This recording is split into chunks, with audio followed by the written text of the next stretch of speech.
कलहकारो वगो एड़ो पातुई सजे शहर के टांडा देना थी। कलहकारो वगो एड़ो पातुई सजे शहर के टांडा देना थी।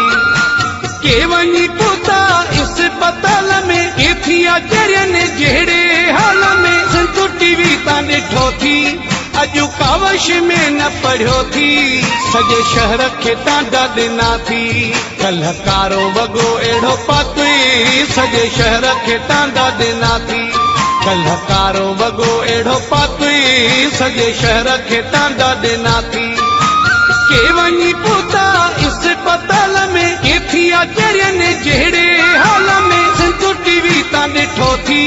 अजु कावश में न पढ़ियो थी सजे शहर के टांडा देना थी। कलहकारो वगो एड़ो पातुई सजे शहर के टांडा देना थी। कलहकारो वगो एड़ो पातुई सजे शहर के टांडा देना थी।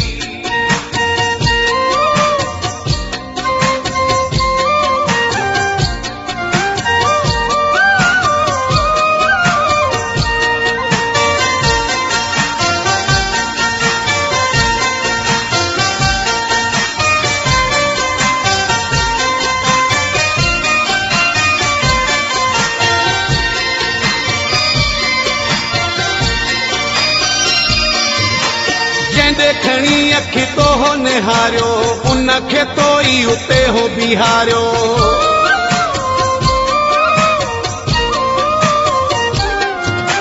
जै देखनी अखी तो हो निहारियो उनखे तो ही उते हो बिहारियो। जै देखनी अखी तो हो निहारियो उनखे तो ही उते हो बिहारियो। भजन के विजी आए जंजाल में एथिया चरियन जेड़े हाल में संतु टीवी ता डिठो थी। अजु कावश में न पढ़ियो थी सजे शहर के टांडा देना थी। कलहकारो वगो एड़ो पातुई सजे शहर के टांडा देना थी। कलहकारो वगो एड़ो पातुई सजे शहर के टांडा देना थी। के वनी पुता इस पताल में एथिया चरियन जेड़े हाल में संतु टीवी ता डिठो थी।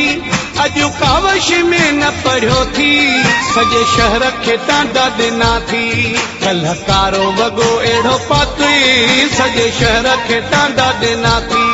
कलहकारो वगो एड़ो पातुई सजे शहर के टांडा देना थी।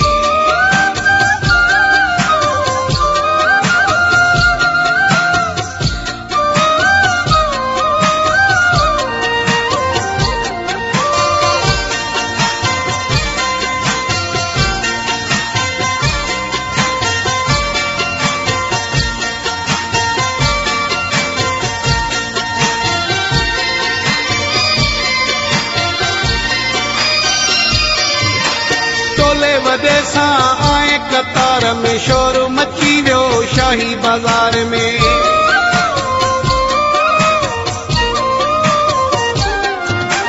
टोले वदे सा आए कतार में शोर मची वियो शाही बाजार में।